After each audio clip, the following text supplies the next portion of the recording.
I agree, and I backed Tedesco's decision not to include Courtois. I felt that if that bridge was to be rebuilt, Thibaut Courtois is the one who would have to initiate it. He's the one who walked out on the camp. But that aside, he's not here. They have to do without. And to Slovakia's credit, I thought, while they shouldn't just start the game, they were second best. They kind of weathered that very early storm from Belgium. Maybe some good fortune, some good goalkeeping. Throughout the game, Slovakia just defended wonderfully well. And to Gab's point, and maybe they got a little bit lucky. Again, we'll get to that decision, that handball decision a little bit later on. But Belgium shoot themselves in the foot, trying to play the ball out to the back. Doku, I thought, was ridiculously sloppy in whatever it is he was trying to attempt. And Slovakia, to their credit, took full advantage.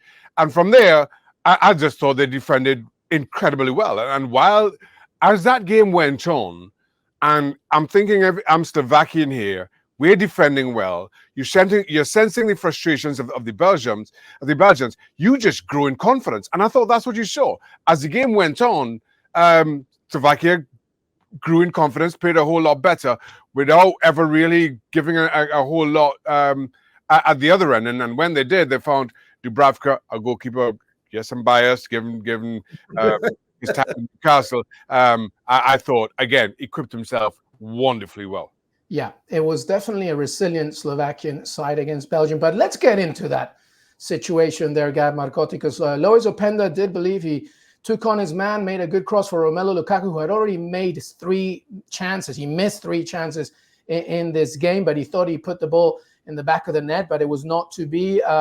Fair decision. What did you make of the handball? So I don't quite know what the explanation here was, so I'm going to go out on a limb, and maybe you guys know, because it wasn't entirely clear to me. As you can tell, I'm not at the stadium. I'm watching in my hotel room. But I'm assuming it was because this was a handball, intentional or unintentional, doesn't really matter. It was in the direct build-up to the goal, because shortly after that, he crosses it and he scores. And it kind of falls under that rubric, rather than them judging that he intentionally handled it. In that case, the debate is how much does he move? How much happens between that and the ball going in the back of the net? And you could argue that a fair bit does happen. Equally, though, he does get such a big advantage out of handling the ball. And I love the fact that, by the way, I'm assuming you guys got that too on your stream, with the chip in the ball, we can actually see what the impact of his hand on the ball is. And it's a significant impact. It makes sure the ball stays there in his flight. And we can get all philosophical about VAR, this and that, but I think the question should be were the rules applied correctly. Shaka, I'm with Gab in this. So for me, I don't think there's any doubt that Openda's hand touches the ball. I'm not debating. No, he high fives it. Yeah. His hand does touch the ball. Now, for me, I think the gray area comes between, and maybe Gab can clarify this for me, between intentional and unintentional. Now, I understand that unintentional handball, if the ball finds its way into the back of the net, unintentional handball on the behalf of the goal scorer, that is automatically ruled out. But if it's unintentional in the build-up, then the goal is allowed to stand. In my opinion, it was unintentional. I think what Openda is trying to do is put his arm across the defender. The defender runs into that outstretched arm, and his hand touches the ball. And even from there, I don't think that touch takes the ball by the defender. From that, the ball, it does touch his arm. Openda gets on the ball. Then he does a little stop-start move and loses the defender and turns the corner on him. So to Gab's point, there's a lot that happens between in my opinion, unintentional handball and Openda getting by his defender. As I say, he stops and the defender stops. And then Openda accelerates and just blows by him. So for me, I thought it was an incorrect application of the law, as long as what we're saying, unintentional handball in the build-up, not by the goal scorer, is to be ruled out. Or is to be allowed. Yeah, the alternative here is, did they rule it to be an intentional handball? if it's an intentional handball, I would really, really struggle with this because, frankly, I'm not sure. I appreciate goal scored, you go back, you review it, but I think it's really difficult to say if you're going to intentionally handle the ball and you're Openda, you're going to give yourself a bigger advantage than you got, right? So this is one thing with all the VAR communication. Again, maybe I missed it watching on television. Certainly the commentators didn't reference that. Maybe it was explained better in the stadium. I can't speak to that.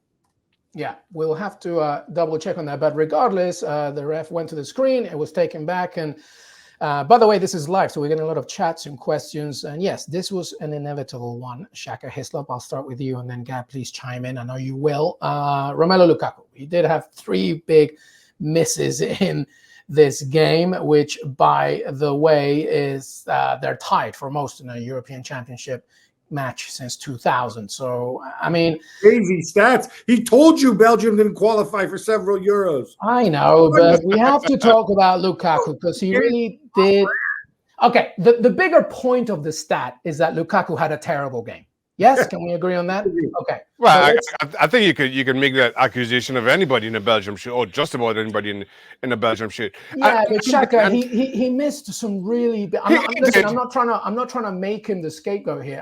He did make a lot of big misses, and actually, it's more of a blame on the squad as a whole on Tedesco. Like, what happens when your main striker is really not putting these chances away? We're getting all the way to the end of the game, and it's still happening. What did you make of Romelu Lukaku in this match? Look, I've been saying the same thing about Romelu Lukaku for a long time. I felt that, and this is when Belgium was kind of at their best, or certainly FIFA World Ranking best.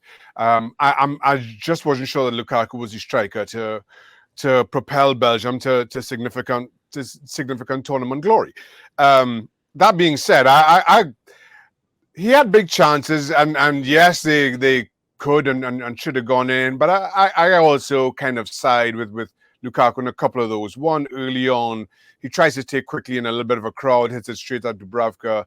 There was another again in the first hour that I think came just before the Slovakia goal, where he was clean through. And again, I thought Dubravka did well. Again, yeah, I agree. On another day, maybe a different striker, maybe it finds a way to back in net. But I thought that a little bit harsh to call big chances. Maybe later on in the tournament, those kinds of half chances are as good as they're going to get. But as I said, I've kind of felt the same way about Belgium, about Lukaku, and into this question, Lukaku's role within this Belgium team as to how they'd fare. Coming into this tournament, while yes, Belgium were probably 5th or 6th favorites, I'm just never. I just don't see Belgium winning things. Let's be honest. When Lukaku was at his prime, Kevin De Bruyne at his prime, Eden Hazard was pulling up trees and just running by defenders as though they were trees. Belgium couldn't find. They got to a semi-final of the World Cup, but they just couldn't find that final cutting edge to get over the finish line. I'm not sure why this version of Belgium is going to be any better.